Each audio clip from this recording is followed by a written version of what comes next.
Shalom saudara kasih dalam Tuhan, haleluya. Kita sudah sampai di akhir minggu hari ini, hari Jumat 7 Februari 2025.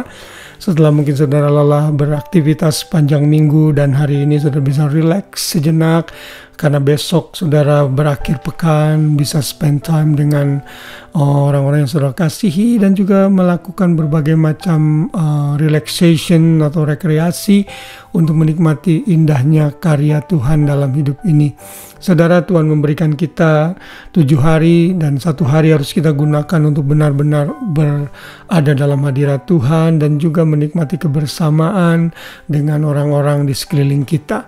Dan hari ini kita masih belajar di sepanjang bulan Februari mengenai hikmat dan kebijaksanaan yang akan menuntun kita menjadi pribadi yang penuh pengertian dan pengetahuan. Dan hari ini kita akan belajar mengenai bagaimana berharganya hikmat bagi kita. Saya beri judul hikmat sangat berharga. Kita akan membaca dalam ayat hafalan kita, Amsal 3 ayat 13 sampai 14. Saya berharap setiap ayat-ayat yang saya berikan, khususnya ayat hafalan di ayat utama, di thumbnail renungan ini sudah bisa hafalkan, karena ini sangat penting untuk kita ingat sebagai orang percaya. Amsal 3 ayat 13 sampai 14, berbahagialah orang yang mendapat hikmat, orang yang memperoleh kepandaian, karena keuntungannya melebihi keuntungan perak dan hasilnya melebihi emas. Wow, saudara, luar biasa sekali. Ayat ini mengingatkan kita bagaimana hikmat itu sangat berharga sekali. Kalau saudara nanti membaca dalam ayat 15, di situ dikatakan, ia lebih berharga daripada permata. Apapun yang kau inginkan tidak dapat menyamainya. Bukan hanya emas, bukan hanya perak. Hikmat dikatakan lebih berharga daripada emas murni sekalipun. Saudara, ini hal yang sangat penting agar kita tidak menyepelekan hikmat Tuhan. Dalam Amsal 8 ayat 10 juga dikatakan, terimalah didikanku lebih daripada perak dan pengetahuan lebih daripada emas pilihan. Lalu Amsal 16 ayat 16, memperoleh hikmat sungguh jauh melebihi memperoleh emas, dan mendapat pengertian jauh lebih berharga daripada mendapat perak. Lihat saudara, ini adalah bahasa-bahasa figuratif yang pada saat itu tentunya emas dan perak adalah komoditi yang mahal, bahkan permata. Bahkan saat ini pun ini adalah komoditi-komoditi yang sangat mahal sekali. Tapi sadarkah kita, kalau kita itu memiliki hikmat, maka kita memiliki satu treasure yang berharga di dalam hidup kita, yaitu kebanggaan dan pengetahuan yang kita miliki di dalam Tuhan. Karena itu saudara dan saya harus pursue atau mencari hikmat tersebut. Kalau saudara membaca kitab Ayub, Ayub juga menyadari bahwa hikmat itu sangat berharga di hadapan Tuhan.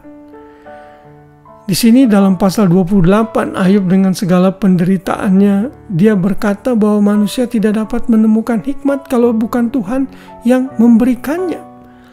Ayub mulai membukanya dalam ayat 12, misalnya dia berkata, tetapi di mana hikmat dapat diperoleh, di mana tempat akal budi?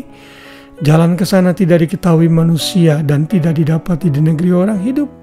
Kata samudera, ia tidak terdapat di dalamku, dan kata laut, ia tidak ada padaku. Untuk gantinya tidak dapat diberikan emas murni, dan harganya tidak dapat ditimbang dengan perak. Ia tidak dapat dinilai dengan emas ofir, ataupun dengan permata krisopras yang mahal, atau dengan permata lazurit. Tidak dapat diimbangi oleh emas atau kaca, atau ditukar dengan permata dari emas tua. Wow, saudara, ayat ini menggambarkan bahwa hikmat tidak bisa digantikan dengan harta terpendam ini. Ada banyak orang yang punya uang banyak tapi habis sia-sia karena tidak tahu bagaimana menggandakan uang tersebut dan save uang tersebut atau memutarkan uang tersebut untuk hal yang baik. Karena itulah kita semua, saudara dan saya, memerlukan hikmat dari Tuhan, pengertian dari Tuhan. Dan sumber hikmat itu didapat dengan saudara rajin membaca Alkitab, rajin mendengarkan firman Tuhan, dan menggali pengetahuan-pengetahuan baru. Saat kita beroleh hikmat dan kebijaksanaan, maka kita akan bisa memperoleh harta kekayaan lain yang kita butuhkan di dunia ini. Karena ia lebih berharga dari apapun juga. Jadi jangan menyepelekan didikan, jangan menyepelekan nasihat, jangan menyepelekan pengetahuan, tapi carilah hikmat. Karena hikmat itu sangat berharga sekali untuk kita miliki. Dan ini adalah sumber kesuksesan kita. Biarlah kita semakin menjadi pribadi yang berhikmat. Biar renungan malam ini kembali mengingatkan kita betapa berharganya hikmat itu sendiri. Haleluya, Tuhan memberkati kita semua. Selamat malam dan selamat beristirahat. Shalom.